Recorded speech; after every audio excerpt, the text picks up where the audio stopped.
Perkenalkan, nama saya Muhammad Rafi dengan NIM 223020202053, mata kuliah menulis faktual, dosen pengampu Alifia Nurrahmanah SSMPD, program studi Pendidikan Bahasa dan Sastra Indonesia.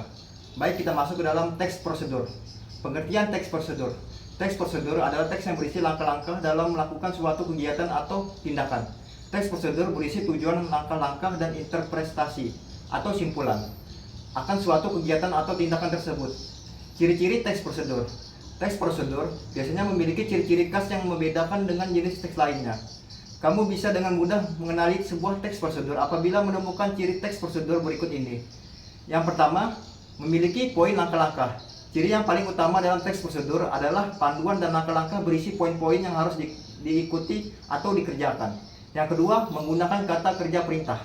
Ciri selanjutnya adalah penggunaan kalimat dalam teks prosedur, umumnya menggunakan kalimat perintah yang lugas. Hal ini karena teks prosedur berisi instruksi untuk melakukan sesuatu. Yang ketiga, menggunakan kata kerja aktif. Teks prosedur juga biasanya banyak menggunakan kata kerja aktif yang menunjukkan sebuah tindakan seperti membuat, menggoreng, memotong, menekan, memasak, dan lain-lain sebagainya. Yang keempat, menggunakan konjungsi atau kata penghubung. Di dalam teks prosedur juga umumnya menggunakan kata penghubung yang bertujuan menjelaskan urutan melakukan sesuatu. Contohnya kata-kata seperti kemudian, selanjutnya, dan lalu. Yang kelima, menggunakan kata keterangan. Ciri-ciri teks prosedur lainnya juga banyak menggunakan kata keterangan untuk menjelaskan sesuatu dengan lebih rinci. Kata keterangan tersebut biasanya berupa waktu, tempat, alat, atau bahan yang digunakan. Yang keenam, sistematis. Sistematis artinya berurutan. Dalam teks prosedur, masing-masing poin dan langkah-langkah tersebut dibuat secara berurutan agar mudah untuk diikuti. Jenis-jenis teks prosedur. Dalam praktiknya, teks prosedur dapat dibedakan menjadi 3 jenis, yaitu yang pertama, teks prosedur sederhana. Teks prosedur sederhana adalah teks yang berisi panduan atau langkah-langkah melakukan sesuatu secara singkat. Biasanya hanya terdiri dari 2 atau 3 langkah saja. Contoh teks prosedur sederhana antara lain cara mengganti baterai remote, cara membuat kompres untuk demam, atau cara shutdown komputer atau laptop. Yang kedua, teks prosedur kompleks. Teks prosedur kompleks adalah teks prosedur yang berisi langkah-langkah melakukan sesuatu yang lebih rumit. Biasanya dalam prakteknya menggunakan langkah-langkah yang panjang. Contoh teks prosedur kompleks seperti cara mengurus perpanjangan password, cara memasak nasi Valeco, atau cara menggunakan aplikasi CorelDRAW atau X7. Yang ketiga, teks prosedur protokol.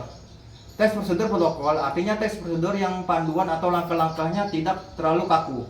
Setiap urutan dan langkah-langkahnya biasa dilakukan tidak sesuai urutan. Namun meski begitu, tujuan yang ingin dicapai tetap tidak akan berubah. Contoh teks prosedur tentang cara memasak mie instan. Dalam praktiknya, kamu bisa mengubah urutan memasak mie instan seperti merebus mie atau menuang bumbu terlebih dahulu, tak jadi masalah. Yang struktur dan cara membuat teks prosedur. Agar bisa membuat dan menyusun teks editorial yang baik dan benar, terlebih dahulu kamu perlu mengetahui struktur dalam teks editorial. Terdapat 4 bagian struktur dalam teks editorial, yaitu sebagai berikut. Yang ke-1, tujuan. Setelah bagian judul, biasanya dibuat bagian pengantar umum yang berisi tujuan atau penanda atas apa yang akan dibuat atau dilakukan. Tujuannya harus menyebutkan dengan gamblang apa hasil akhir yang akan didapatkan dari panduan prosedur ini. Yang kedua, materi, alat, dan bahan. Bagian materi ini bersifat opsional, artinya bisa ada, bisa juga tidak ada, tergantung dari konteks atau prosedur yang dimaksud. Contoh, dalam panduan memasak atau membuat kue, biasanya bagian materi berisi alat dan bahan yang akan digunakan. Namun, dalam hal seperti ini, cara menjalankan aplikasi Microsoft atau PowerPoint, bagian ini biasanya tidak ada. Yang ketiga, langkah-langkah. Langkah-langkah adalah bagian paling utama dalam teks prosedur. Bagian ini berupa tahapan, urutan secara kronologis ataupun panduan yang disusun secara runut. Bagian langkah-langkah ini biasanya dibuat dalam bentuk poin-poin atau penomoran. Selain itu, biasanya juga menggunakan kata penghubung konjungsi, seperti selanjutnya, lalu, atau berikutnya. Yang keempat, penutup atau simpulan. Bagian penutup ini juga bersifat opsional sesuai pilihan. Pada bagian ini biasanya digunakan untuk menyimpulkan tujuan akhir dari langkah-langkah prosedur di atas. Contoh teks prosedur, cara membuat kopi. Cara membuat kopi.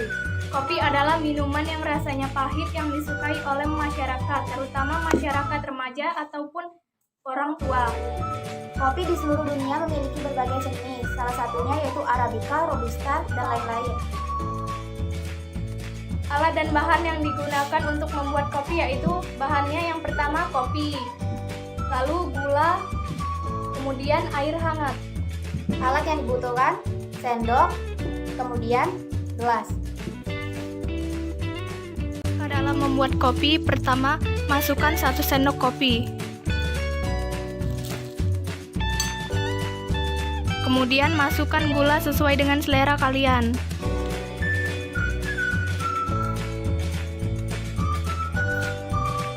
Yang ketiga, tuangkan air secukupnya.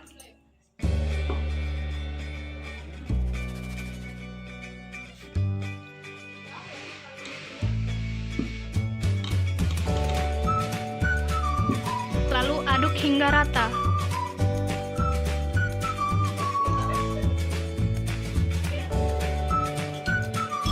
Kemudian kopi siap disajikan.